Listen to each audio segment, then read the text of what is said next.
ప్రియమైనటువంటి దేవుని బిడ్డలారా, ప్రభువైన యేసు రాత్రి మనతో ఉండగా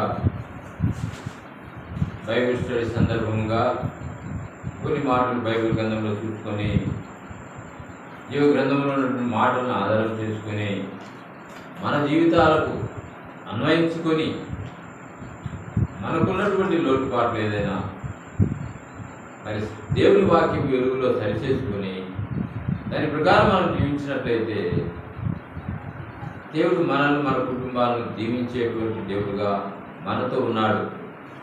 అందుని బట్టి ఈ దినము బైబిల్ స్టడీలో భాగంగా ఇజ్రాయేలీలకు మొట్టమొదటి రాజు అయినటువంటి సౌలుని గురించి మరి జీవ గ్రంథంలో వాక్యం ద్వారా కొన్ని విషయాలు మనం తెలుసుకొని ప్రార్థన చేసుకుంటాం. చూడండి, ఏమైనటువంటి దేవుని బిడ్డలారా, బైబిల్ గ్రంథంలో మరి ఈ విధంగా రాయబడి ఉంది. ఏ విధంగా రాయబడింది? రెండవ సమూయేలు గ్రంథము 3వ అధ్యాయము. 2వ సమూయేలు గ్రంథము 3వ అధ్యాయము 1వ వచనాన్ని మనం అందరం కలిసి చదువుకుంటాం. 2వ సమూయేలు గ్రంథం 3వ అధ్యాయము 1వ వచనాన్ని మనం కలిసి చదువుకుంటాం. సౌలు కుటుంబీకులకును దావీదు కుటుంబీకులకును బహుకాలం యుద్ధం జరగగా దావీదు అంతకంతకు ప్రబలను, సౌలు కుటుంబము అంతకంతకు నీరసిల్లెను. చిన్న ప్రార్థన చేసుకుంటాం. కన్ను మూసుకోండి. దేవుని సన్నిధిలో చిన్న ప్రార్థన చేసుకున్నప్పుడు ఏక మనసు ఏకాత్మ కలిగి చివరిలో ఆమేన్ అని చెప్పాలి. దాన్ని బట్టి దేవుడు మనం వింటాడు. ఎక్కడ నా నామం ఇద్దరు ముగ్గురు కూడిందో వారి మధ్యనే ఉంటారని దేవుడు సెలవిస్తున్నాడు. కాబట్టి మన మధ్య ఉన్నాడు. ఇప్పుడు మన మాట వింటున్నాడు. ప్రార్థన చేసుకుందాం. ప్రేమల తండ్రి, పరిశుద్ధుడైన దేవ, మహోన్నతుడైన తండ్రి, మహాగణుడైన ప్రభా, ఈ యొక్క సాయంకాల సమయంలో నీ ఇంటిలో నీ పాసన్నిలో మేము కూర్చొని ఉండగా నీ మాటలు మాకు బోధించు తండ్రి. నీ వాక్య వెలుగులో మమ్మల్ని మేము సరి చేసుకుంటూ, పరీక్షించుకుంటూ, పరిశుద్ధపరచబడుటకు మా కుటుంబాలను మేము నీ యొక్క మరి రాజ్యానికి చేరు పర్యంతం ఈ లోకంలో మేము వృత్తి ఉన్నట్లు తండ్రి మమ్మల్ని దీవించండి. అందుకు కావాల్సిన లేఖను మాకు అనుగ్రహించండి. చేతులైన సాధారణ శక్తులు అందుక శక్తులు వేస్తున్నామని బంధిస్తున్నాం ప్రభావ దూరపరచండి. నిలబడుతున్న దాసును మీరు అభిషేకించి నీ మాటలు మాకు బోధించమని ఈ సమయాన్ని చేతులుగా దీవించినాను. యేసు పరిశుద్ధ నామమున ప్రార్థించి స్తుతించి అడిగి వేడుకుంటున్నాం మా తండ్రి, ఆమేన్. చదవబడినటువంటి లేఖన భాగంలో సౌలు కుటుంబము అంతకంతకు నీరసిల్లెను. సౌలు కుటుంబము అంతకంతకు నీరసిల్లిపోయింది. ఇజ్రాయేలీలకు మొట్టమొదటి రాజు సౌలు రాజు. మొట్టమొదట దేవుడు ఏర్పరచుకున్నటువంటి రాజు సౌలు గారు. ఇజ్రాయేల్ ప్రజలకు మరి రాజుగా అభిషేకించిన నాటి నుండి ఎంత కాలము ఆయన మరి రాజ్య పరిపాలన చేస్తున్నప్పటికీ పరిపాలనలో ఉన్నటువంటి మరి ఆ యొక్క పరిస్థితులు జయించడానికి అనేక సార్లు తన సొంత చిత్తాన్ని అనుసరిస్తున్నట్టుగా మనం చూస్తాం. దేవుడు ఏర్పరచుకున్న రాజు, దేవుని ప్రజలకు మొట్టమొదటి రాజు సౌలు గారు. ప్రియమైనటువంటి దేవుని పిల్లరా, ఆయన కుటుంబము అంతకంతకు నీరసిల్లడానికి గల కారణం ఏంటి? సౌలు కుటుంబము శపించబడటం గల కారణం ఏంటి? అనే మాటలు మనము జీవగ్రంథంలో చూస్తాం. మొట్టమొదటిగా సౌలు కుటుంబం మొదటిలో ఉన్నటువంటి ఆసక్తి అంటే ప్రార్థనా జీవితము, తర్వాత దానిని మరి చేయలేకపోతున్నాడు. మొట్టమొదటిగా ఎంతగా దేవుని సన్నిధిలో ప్రార్థించే వ్యక్తి రాను రాను రాను ప్రార్థనా జీవితాన్ని కోల్పోయినట్టుగా మనం చూస్తాం. రెండవదిగా మొదటిలో ఉన్న భక్తి చివరికి వచ్చేసరికి భక్తి క్షీణించిపోయింది. మొదటిలో ఉన్న భక్తి లేదు, మొదటిలో ఉన్న ప్రార్థన జీవితము తర్వాత లేదు, మొదట ఉన్న విశ్వాసము తర్వాత లేదు. మొదటిలో చాలా విశ్వాసమీయుడిగా ఉండేవాడు, మొదటిలో ప్రార్థనాపరుడుగా ఉండేవాడు, మొదటిలో భక్తిపరుడుగా ఉండేవాడు. సౌలు కుటుంబంలో మొట్టమొదటిగా దేవుని ఆత్మను కలిగి ఉన్న వ్యక్తి తర్వాత దేవుని ఆత్మను కోల్పోయినట్టుగా మనం చూస్తాం. దేవుని ఆత్మ కలిగి జీవించలేకపోతున్నాడు ఆయన. ఏమైనటువంటి దేవుని బిడ్డలారా, మొదటిలో ఉన్నటువంటి యథార్థత, నమ్మకత్వం కూడా కోల్పోయినాడు. ప్రార్థనా జీవితాన్ని కోల్పోయినాడు, భక్తి జీవితాన్ని కోల్పోయినాడు, విశ్వాసాన్ని కోల్పోయినాడు, యథార్థతను కోల్పోయినాడు, దేవుని ఆత్మను కలిగి ఉండడం పోగొట్టుకున్నాడు.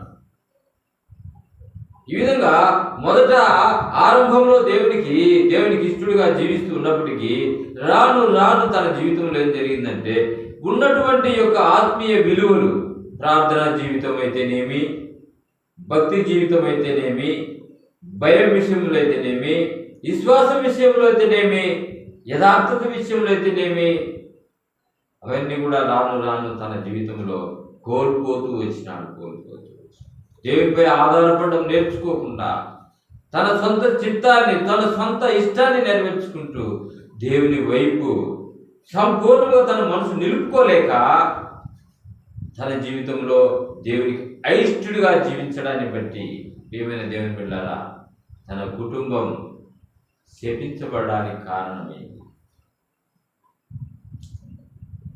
మొదట ప్రారంభం భక్తి, భయము, విశ్వాసము, ప్రార్థనా జీవితం అన్ని బాగానే ఉన్నాయి. చివరికి వాటిని కోల్పోతూ వచ్చినాడు, వాటిని చేయలేకపోతూ వచ్చినాడు.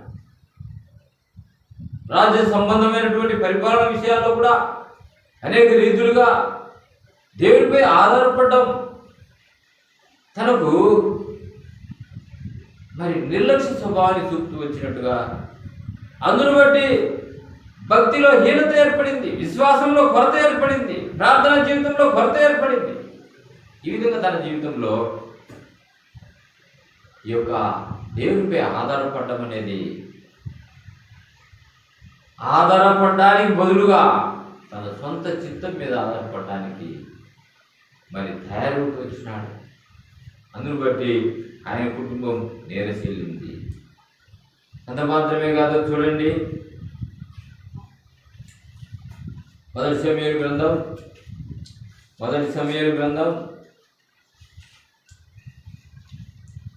28వ అధ్యాయము, మొదటి సమూయేలు గ్రంథం 28వ అధ్యాయము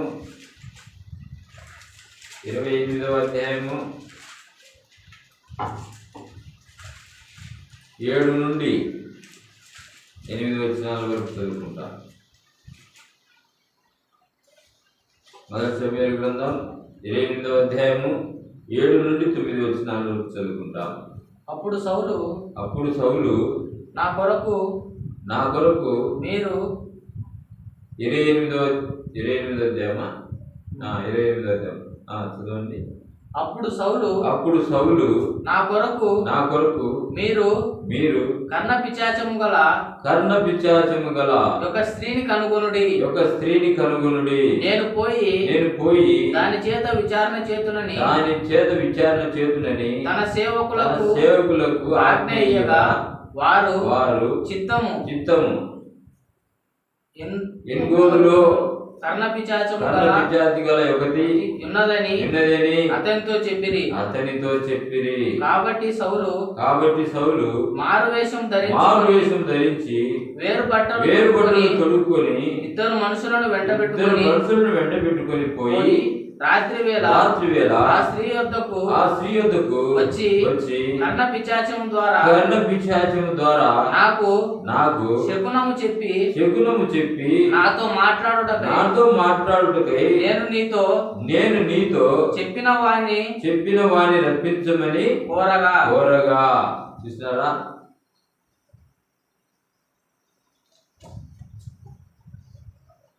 దేవుని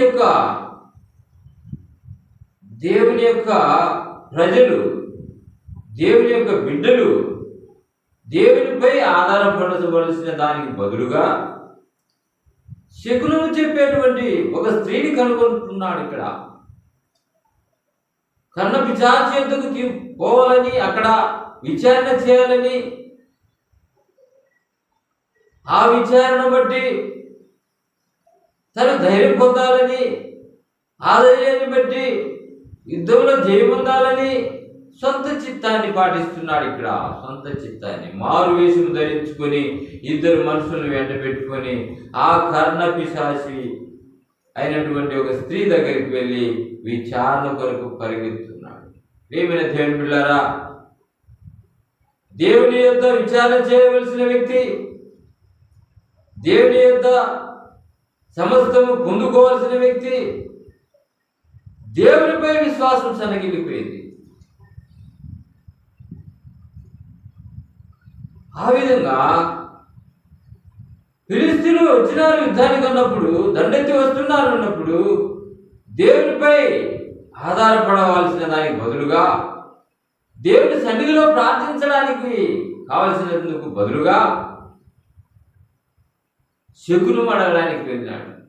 అనేకసార్లు మన యొక్క గ్రామాల్లో ఇలాంటి పరిస్థితులు ఎదురవుతుంటాయి.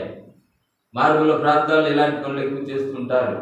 తెలియని స్థితిలో దేవుడి దగ్గర ప్రజలు దేవుని దగ్గర గురించి ప్రార్థిస్తే మా ప్రార్థన దేవుడు విని మాకు జవాబిచ్చి మా అక్కలు తీరుస్తాడు, మా వ్యాధులు మరి స్వస్థపరుస్తాడు, మాకు ఆరోగ్యం ఇస్తాడు, మాకు ఐశ్వర్యం ఇస్తాడు అనేటువంటి నమ్మకం లేక వారు నమ్ముకున్న వారి విషయంలో వారు ఎంతో విచారణ చేయుటకు ఎంతో ఆసక్తి చూపుతారు.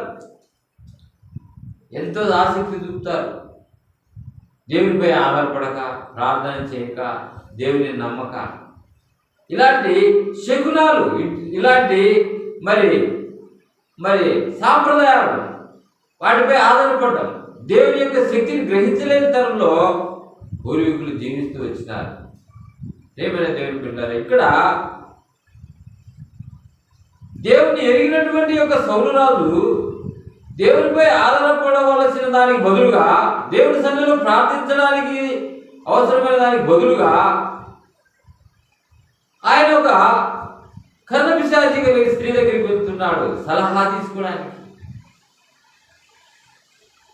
కర్ణ పిశాచి ద్వారా కర్ణ పిశాచి కలిగినటువంటి స్త్రీ ద్వారా సమయాన్ని రప్పించడానికి ఆ మారువేషం ధరించుకొని వెళ్తున్నాడు. ఎంత ఘోరమైనటువంటి పరిస్థితి! దేవుడు సమస్తమును అనుగ్రహించేటువంటి ఆ దేవుడు, సమస్తము దేవుడు నీకు దయచేసినటువంటి ఆ దేవుడు, నిన్ను రాజుగా అభిషేకించినటువంటి ఆ దేవుడు, రాజుగా అభిషేకించిన నాటి నుండి నిన్ను సమృద్ధిలో నడిపిస్తున్నటువంటి ఆ దేవుడు, సమయాల తర్వాత భయం పుట్టింది ఆయనలో. లోకం వైపు చూస్తూ ఉన్నాడు, పాపం వైపు చూస్తున్నాడు, దేవునిపై ఆధారపడకుండా తన సొంత చిత్తాన్ని నెరవేరుస్తున్నాడు. ఏమైనా దేవుని పిల్లరా, ఇలాంటి లక్షణాలు నీ జీవితంలో, ఇలాంటి లక్షణాలు మన జీవితంలో ఉన్నట్లయితే, దేవునిపై మనకున్న సమస్య ఏదైనా సరే దేవుడి సన్నిధిలో వచ్చి మొరపెట్టినట్లయితే దేవుడిని మొరవిని నీకు జవాబు ఇవ్వడానికి సజీవము కలిగినటువంటి దేవుడు ఈ దేవుడు, సర్వశక్తి కలిగినటువంటి దేవుడు, సమస్తమును సాధ్యం చేయగలిగినటువంటి ఆ దేవుడు. ఇంత గొప్ప దేవుడిని నీ దగ్గర పెట్టుకొని, ఇంత గొప్ప దేవుడి సన్నిధిలో నువ్వు జీవిస్తూ దేవుని పక్కన పెట్టి నీ జీవితాన్ని సైతానుకు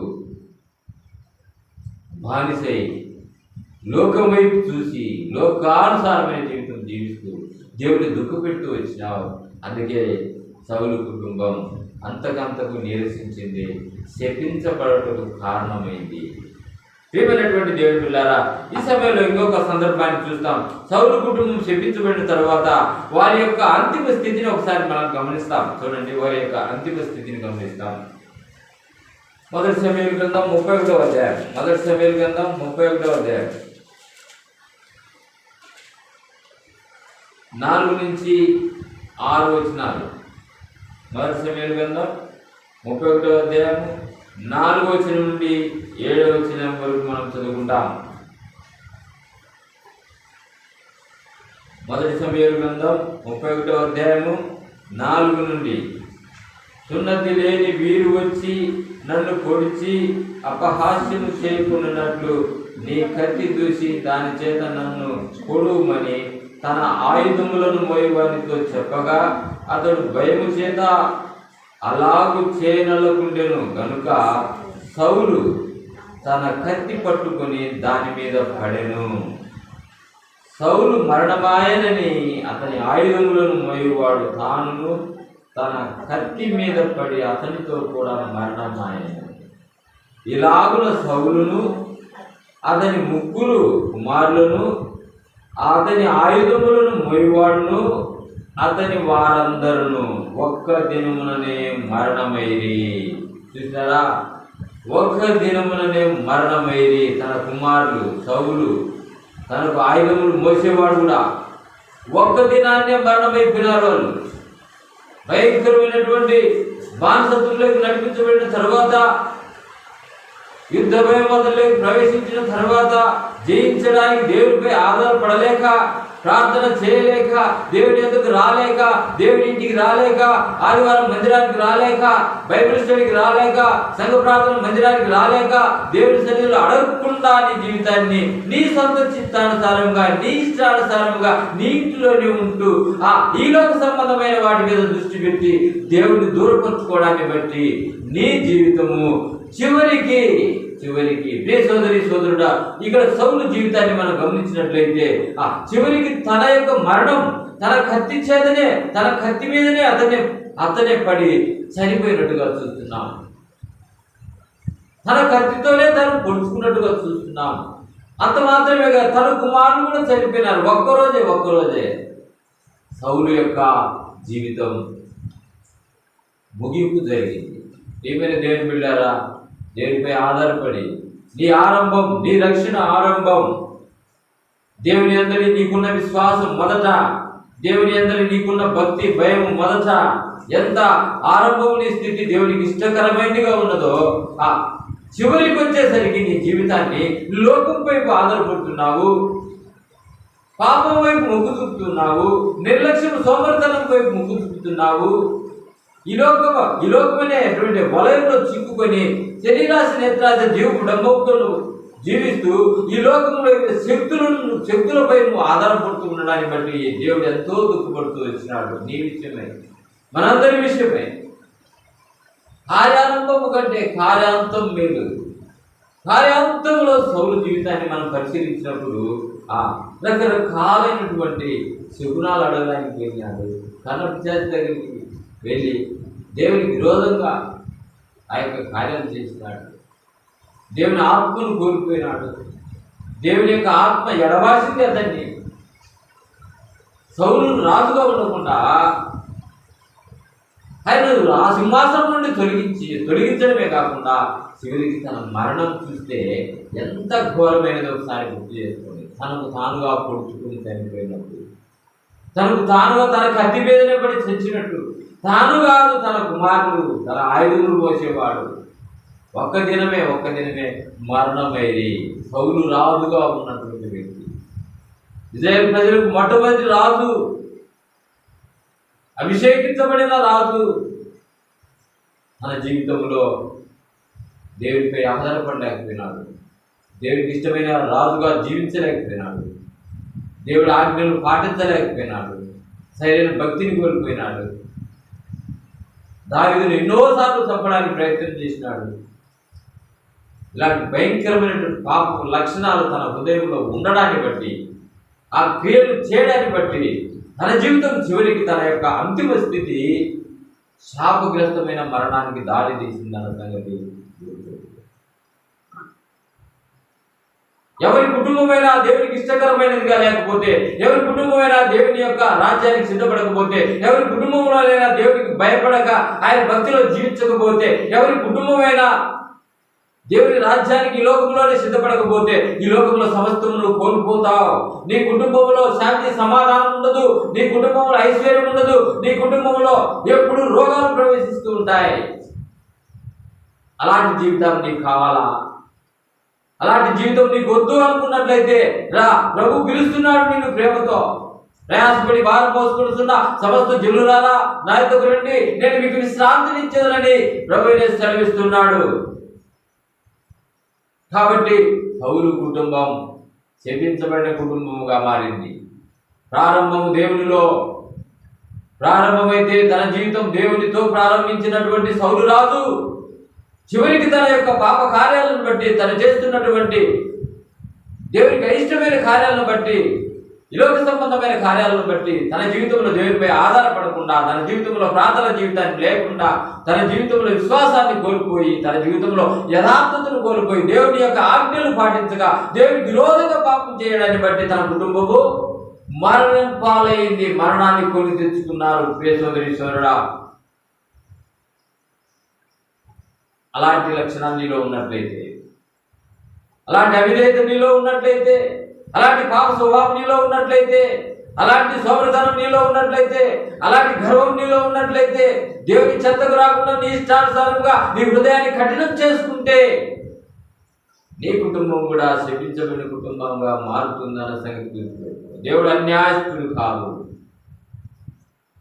వాగ్దానం చేసిన దేవుడు నమ్మదగిన వాడు.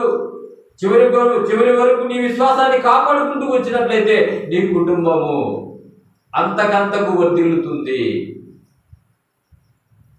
సౌలు కుటుంబం అంతకంతకు నీరసిల్లింది. దావీదు కుటుంబం అంతకంతకు వర్ధిల్లింది. ప్రియమైన దేవుని బిడ్డలారా, ఈ యొక్క దేవుని యొక్క ఆత్మ సౌలుని ఎడబాసినని తను ఎరగక తన సొంత చిత్తంపై ఆధారపడి దేవునికి ఇష్టముగా తన జీవితాన్ని, తన కుటుంబాన్ని, తనకున్న సమస్తాన్ని తనకిష్టానుసారంగా దేవుని కూడా వాడుకుంటూ తన జీవితంలో దేవుని దుఃఖపరిచినాడు, గాయపరిచినాడు, ఆయాసపరిచినాడు. సౌలును రాజుగా చేసినందుకు నేను సంతాపపడుతున్నానంటాడు. సమయుడు ప్రేమైన దేవుని బిడ్డలారా, చూడండి అపోస్తలుల కార్యములు 13వ అధ్యాయం 22వ వచనం చూడండి. అపోస్తలుల కార్యములు 13వ అధ్యాయము 22వ వచనం. తరువాత అతన్ని తొలగించి దావీదును వారికి రాజుగా ఏర్పరచెను. మరియు ఆయన నేను యెషయి కుమారుడైన దావీదును కనుగొంటిని. అతడు 20వ వచనం నుండి చదువుమా. ఆ తరువాత వారు రాజు కావాలని కోరగా దేవుడు బెన్యామీను గోత్రీయుడును కీసు కుమారుడైన సౌలును వారికి 40 ఏళ్ళ వరకు దయచేసెను. తరువాత అతనిని తొలగించి దావీదును వారికి రాజుగా ఏర్పరచెను. మరియు ఆయన నేను యెషయి కుమారుడైన దావీదును కనుగొంటిని. అతడు నా ఇష్టానుసారుడైన మనుష్యుడు. అతడు నా ఉద్దేశములన్నీయు నెరవేర్చునని చెప్పి అతన్ని గూర్చి సాక్ష్యం ఇచ్చాను.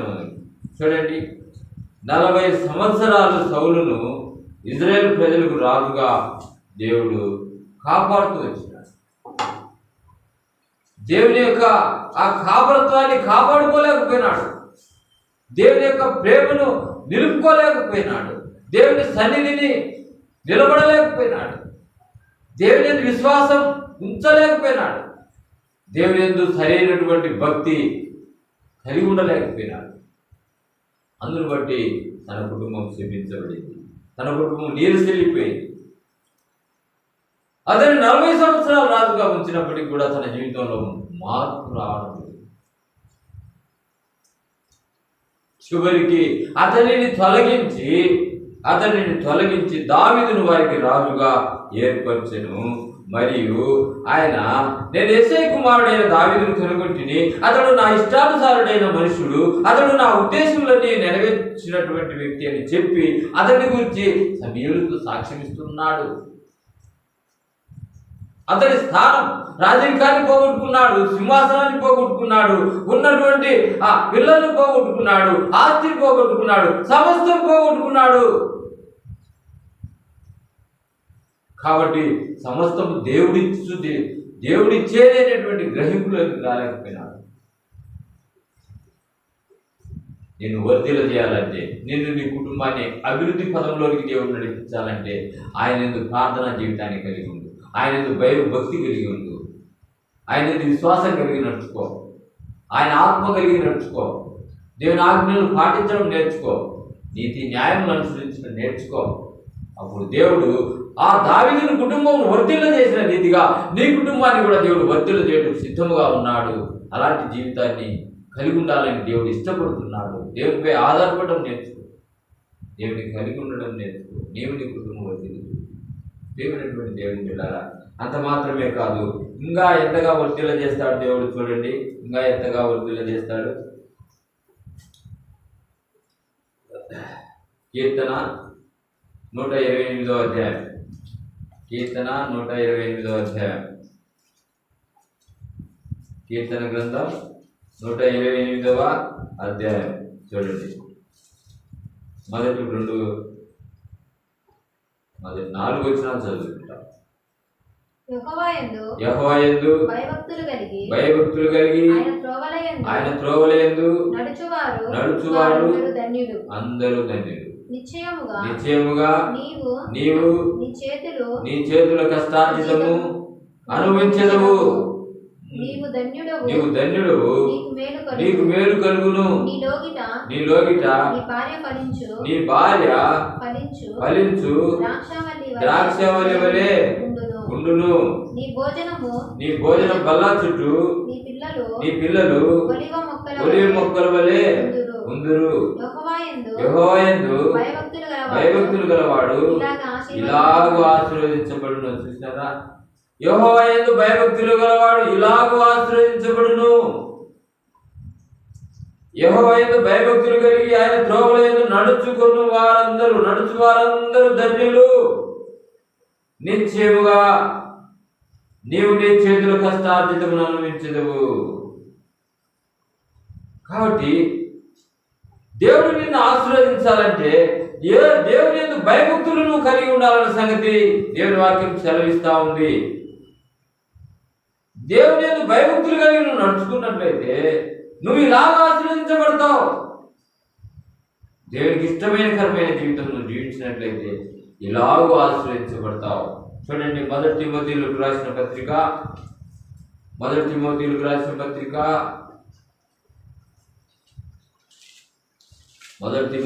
అపోస్తలుడైన పౌలు మొదటి తిమోతీయులకు రాసిన పత్రిక 6వ అధ్యాయము 5-6 వచనాలు చదువుకుంటాం. మొదటి తిమోతీయులకు రాసిన పత్రిక 6వ అధ్యాయము 5-6 వచనాలు చదువుకుంటాం. చదువుమా. చెడిపోయిన మనస్సు కలిగి సత్యహీనులై దైవ భక్తి లాభ సాధనమనుకును మనుషుల వ్యర్థ వివాదములను కలుగుచున్నవి. సంతుష్టి సహితమైన దైవభక్తి గొప్ప లాభ సాధనమై ఉన్నది. ప్రియమైన దేవుని పిల్లరా, సంతుష్టి సహితమైన దైవభక్తి గొప్ప లాభ సాధనమై ఉన్నది. ఈ లోకంలో గొప్ప లాభాన్ని నీకు సంపాదించి పెట్టేది ఏంటి? ఎంతో మంది వ్యాపారాలు చేస్తుంటారు గొప్ప లాభాన్ని సంపాదించాలని, ఎంతో మంది గొప్ప ఉద్యోగాలు చేస్తుంటారు, ఎంతో మంది గొప్ప తెలివిగా సంపాదిస్తూ ఉంటారు గొప్ప లాభాన్ని సంపాదించాలని. దేవునికి ఇష్టమైన కరమైన జీవితం వారి జీవితంలో లేకపోతే ఆ సంపాదన అంతా కూడా బొక్కలు పడిన సంచిలో వేసినట్లే ఉంటుంది. దేవునికి నువ్వు ఇవ్వకుండా దేవుని ఆజ్ఞల ప్రకారము నీ సంపాదనను బిగబడుతూ వస్తున్నట్లయితే నీ జీవితంలో నీకు వచ్చే సంపాదన నీకు లాభాన్ని చేకూర్చదు. ఎందుకు? మనం దేవుని కొరకు జన్మించినాము, ఈ లోకంలో దేవుని కొరకు పుట్టినాము, దేవుని కొరకు సంపాదిస్తున్నాము, దేవుని కొరకు బ్రతుకుతున్నాము. కానీ నీ సంపాదన కూడా దేవుని కొరకు ఇవ్వకపోతే, బిగబట్టితే ఆ ఆదాయం ఏ హాస్పిటల్కో ఖర్చు అయిపోతుంది, ఏ యాక్సిడెంట్లో ఖర్చు అయిపోతుంది, ఏ రకరకాలైనటువంటి సమస్యలు ఖర్చు అయిపోతుంది. నీవు తినడానికి, తృప్తిగా బ్రతకడానికి నీ లాభము, నీ ఆదాయం నీకు పనికిరాదు. నువ్వు దేవుని దృష్టిలో సరైనటువంటి జీవితాన్ని నువ్వు కలిగి ఉండకపోతే, దైవభక్తి విషయంలో, దేవుని భక్తి కలిగినటువంటి విషయంలో, దేవుని ఆజ్ఞలు అనుసరించే విషయంలో, దేవుని సన్నిధిలో నడుచుకునే విషయంలో, దేవుని విషయంలో విశ్వాసంతో జీవించే విషయంలో, ప్రియమైన దేవుని బిడ్డలారా, సమస్తమును దేవుడు అనుగ్రహించువాడు. సమస్తము దేవుడు నీకు ఇస్తూ ఉన్నప్పుడు దేవునికి నీవు బిగబట్టినట్లయితే, దేవునికి ఇచ్చే విషయంలో, పేదలకు దానం చేసే విషయంలో, శ్రమలో ఉన్న వారిని ఆదుకునే విషయంలో నీకున్నటువంటి ఆదాయాన్ని తగిన రీతిలో నువ్వు ఖర్చు పెట్టకపోతే, దేవుని యొక్క సంఘానికి, దేవుని యొక్క పరిచర్యకు నువ్వు ఇవ్వవలసింది నీ ఆదాయంలో బిగబట్టినట్లే, నీకు వచ్చిన లాభం అంతా కూడా ఆవిరైపోతుంది. నువ్వు గొప్ప లాభాన్ని సంపాదించాలంటే, గొప్ప లాభదాయకమైనటువంటి జీవితాన్ని నువ్వు కలిగి ఉండాలంటే, దేవుడు చెబుతున్న ఈ గొప్ప మర్మాన్ని గుర్తుపెట్టుకో. సంతుష్టి సహితమైన దైవభక్తి. దేవుని బిడ్డలారా, గుర్తుపెట్టుకోని మాట. సంతుష్టి, సంపూర్ణమైన దైవభక్తి నువ్వు కలిగి ఉంటే గొప్ప లాభ సాధనమైనది. అదే నీకు గొప్ప లాభ సాధనముగా దేవుడు సమస్తం నీకు అనుకూలించడానికి సిద్ధముగా ఉన్నాడు. లేకపోతే నీ కుటుంబం నీరుకెళ్ళిపోతుంది, లేకపోతే నీ కుటుంబం క్షమించకూడదు. దేవునికి ఇష్టమైన జీవితం జీవించకపోతే, నీ జీవితంలో దేవునికి ఇష్టానుసారమైనటువంటి నీ కుటుంబంలో, నీ సంఘంలో, వ్యక్తిగత జీవితంలో దేవునికి ఇవ్వవలసినటువంటి స్థానాన్ని నువ్వు ఇవ్వలేక దేవుని దూరపరుచుకున్నట్లయితే, దేవుని ఆజ్ఞలకు విరోధంగా నీ జీవితాన్ని సమర్పించుకున్నట్లయితే నీవు నీ కుటుంబంలో వర్ధిల్లలేవు, నీ కుటుంబం కూడా వర్ధిల్లదు. ఏమైనా దేవుని పిల్లారా, సంతుష్టి సహితమైన దైవభక్తిని మీరు కలిగి ఉండండి. గొప్ప లాభాన్ని మీరు చూస్తారు. ఎంత గొప్ప మర్మం అండి.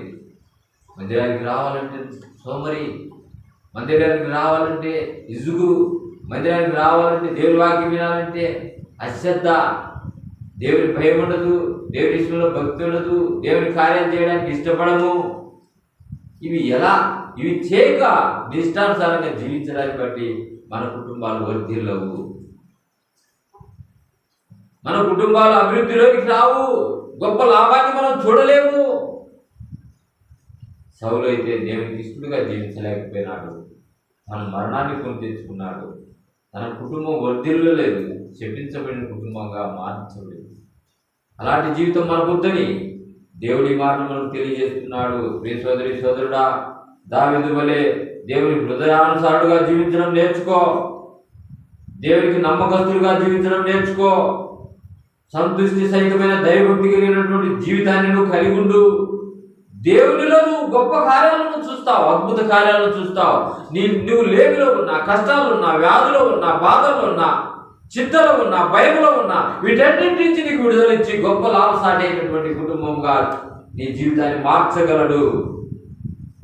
వాక్యాన్ని వింటున్న నీవు నమ్మి విశ్వసించు.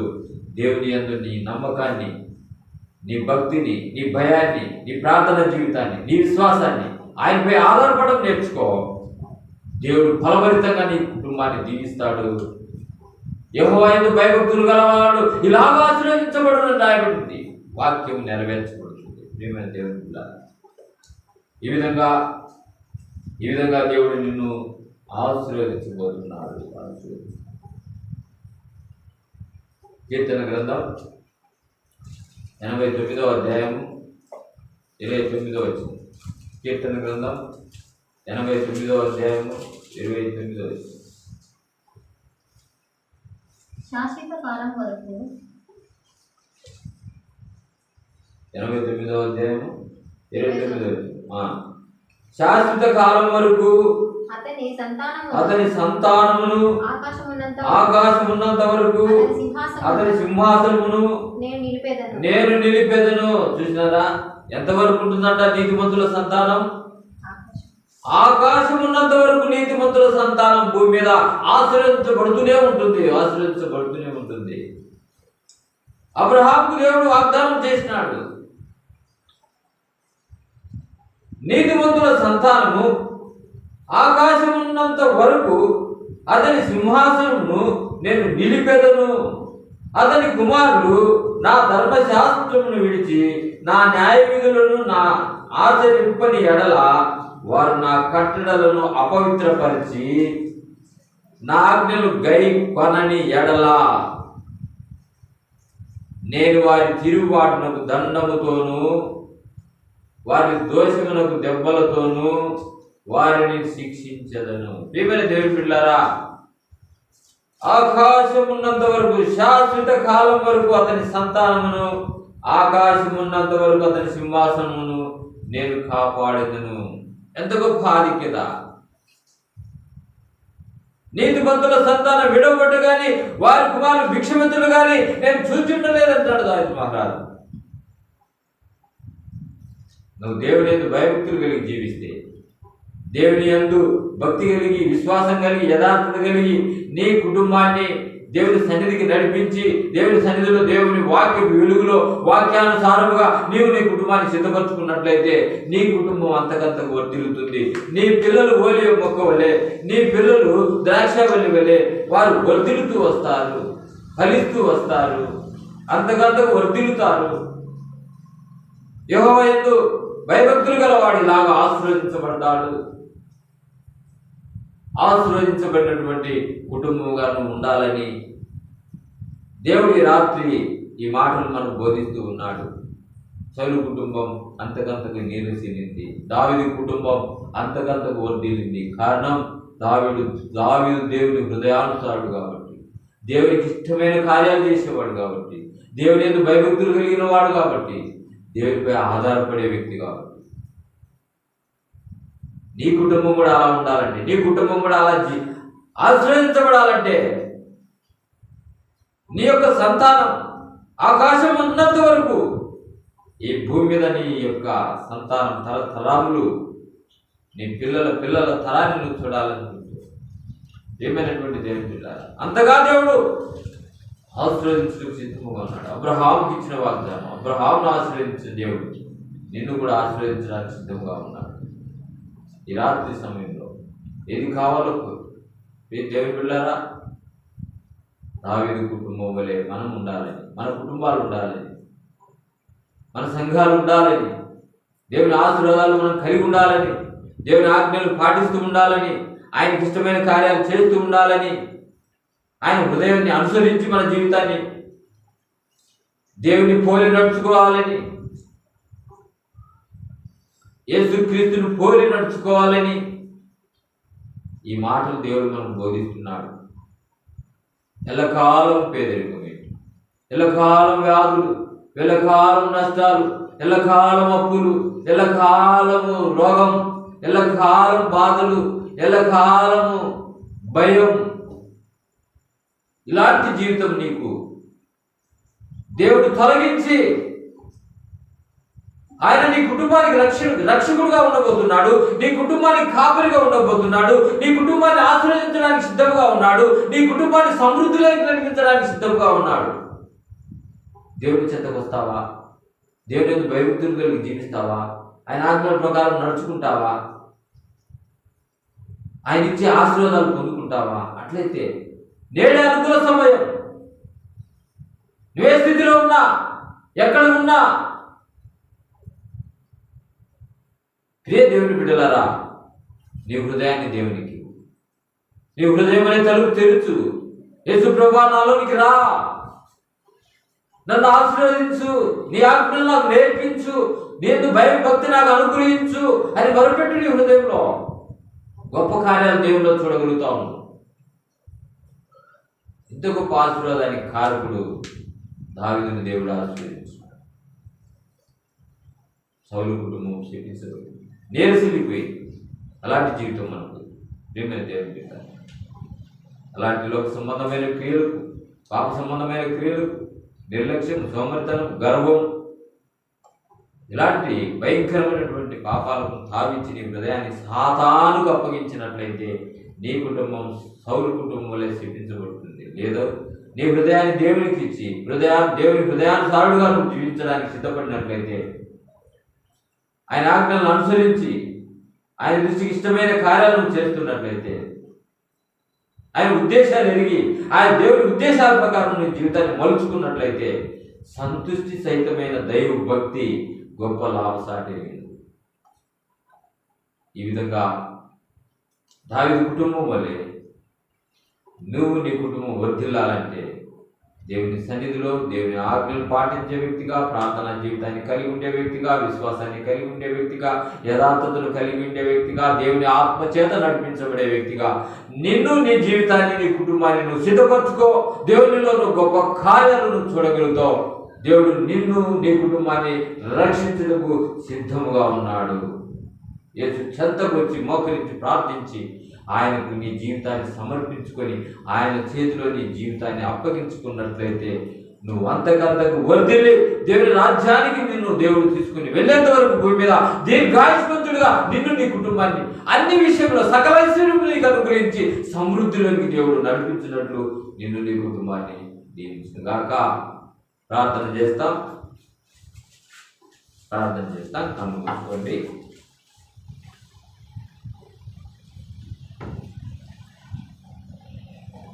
ప్రేమల తండ్రి, పరిశుద్ధుడైన దేవ, మహోన్నతుడైన తండ్రి, మహాగరుడైన ప్రభువా, ఈ రాత్రి సమయంలో బైబిల్ స్టడీ సందర్భాన్ని మేము కలిగి ఉండడానికి మీరు ఇచ్చిన గొప్ప సమయాన్ని బట్టి మీకు వందనాలు చెల్లిస్తున్నాం తండ్రి. ఈ సందర్భంగా సౌలు కుటుంబాన్ని మా వద్దకు తీసుకుని వచ్చినాం, దావీదు కుటుంబాన్ని మా వద్దకు తీసుకుని వచ్చినాం. సౌలు కుటుంబం తండ్రి శపించబోవడం గల కారణాలను మాకు తెలియజేస్తూ వచ్చినాం. సౌలు కుటుంబం చివరికి వారి యొక్క కుమారులు, వారి యొక్క రాజ్యం అంతా కూడా అంతరించిపోయినట్టుగా నీ జీవ గ్రంథంలో మాకు చూపిస్తూ వచ్చినాం. అలాంటి జీవిత లక్షణాలు మా నుంచి తొలగించు తండ్రి. నీ భయం భక్తి కలిగిన వారంగా, నీ ఆజ్ఞలు నెరవేర్చే వారంగా తండ్రి, నీ హృదయానుసారులంగా తండ్రి ఉద్దేశాలు నెరవేర్చే వారంగా మేము మా కుటుంబాలు సిద్ధపడినట్లు, నీ ఆశీర్వాదములు పొంది సమృద్ధిలోకి మేము నడిపించుకున్నట్లు, సంతుష్టి సహితమైనటువంటి దైవభక్తి మేము కలిగినట్లు మమ్మల్ని, మా కుటుంబాలను దీవించి ఆశ్రయించమని తండ్రి సమయాన్ని చేతులకు అప్పగిస్తూ యేసు పరిశుద్ధ నామమున ప్రార్థించి స్తుతించి అడిగి వేడుకుంటున్నాం మా తండ్రి. ఆమేన్. ఆమేన్. ఆమేన్.